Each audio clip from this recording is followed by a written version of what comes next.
Kasus perusakan masjid dan bangunan milik Jemaah Ahmadiyah di Kabupaten Sintang, Kalimantan Barat 3 September lalu terus disidik polisi.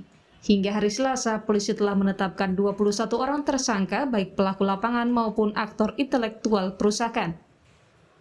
Para tersangka lapangan dijerat dengan pasal 170 KUHP tentang perusakan bangunan secara bersama-sama dengan ancaman hukuman 5 tahun 6 bulan. Sedangkan untuk aktor intelektual atau dalang perusakan akan dijerat pasal 160 KUHP tentang penghasutan untuk melakukan tindak pidana yang ancaman hukumannya 6 tahun penjara. Iya, benar, telah ditetapkan sebanyak 21 tersangka, sebanyak 18 orang pelaku perusakan dan 3 orang aktor intelektual. Demikian pernyataan Kepala Bidang Hubungan Masyarakat Polda Kalimantan Barat, Kombes Tony Charles Go, seperti kami kutip dari kompas.com Selasa 7 September 2021. Di tengah penyidikan yang berjalan, anggota Komisi 3 DPR Taufik Basari mendesak agar Mabes Polri mengambil alih penanganan kasus perusakan tempat ibadah dan bangunan milik Jemaah Ahmadiyah di Sintang dengan alasan ada dugaan pembiaran oleh aparat setempat. Selain itu, mengingat bahwa terdapat pula kelalaian dari aparat kepolisian setempat ketika kejadian berlangsung dengan melakukan pembiaran, maka menurut saya sudah selayaknya Mabes Polri mengambil alih kasus ini. Selain untuk melakukan langkah penegakan hukum terhadap pelaku tentunya, juga perlu untuk memberikan sanksi bagi penanggung jawab kepolisian di Kabupaten Sintang atas kelalaian yang telah dilakukannya. Di samping itu, menurut saya juga perlu Korwimas Baharkam Polri untuk terjun memfasilitasi dialog untuk membangun suasana damai dan saling menghargai atas perbedaan keyakinan keberagamaan di tengah-tengah masyarakat. Senada, Komnas HAM juga mendorong Mabes Polri mengambil alih penanganan dan mencegah eskalasi kekerasan menyebar ke wilayah lain.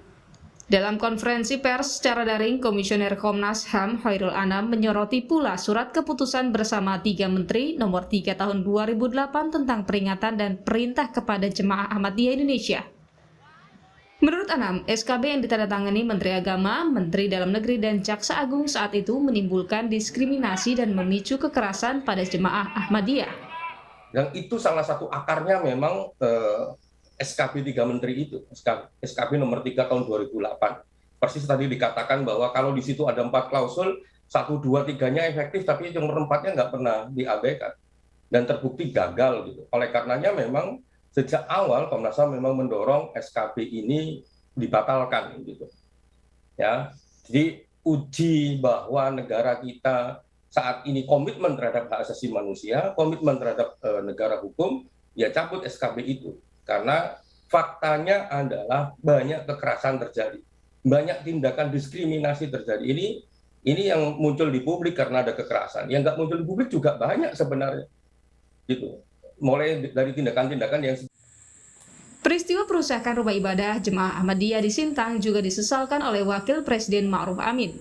Melalui juru bicaranya, Mas Duki Baitlawi, Wakil Presiden menyatakan perbedaan pendapat dan pandangan keagamaan sebaiknya diselesaikan lewat dialog bersama dan tidak disikapi dengan kekerasan.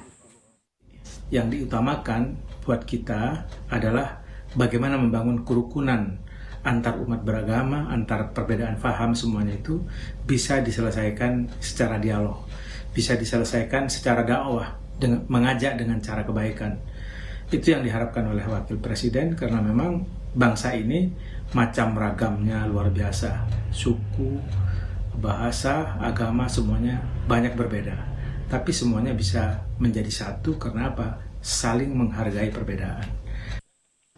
Diskriminasi dan kekerasan terhadap Jemaah Ahmadiyah juga beberapa kali terjadi di tanah air. Apapun alasannya, baik karena dianggap ajaran sesat maupun keberadaannya meresahkan. Dalam negara hukum, kekerasan dan diskriminasi tak dibenarkan. Tim Liputan, Kompas TV.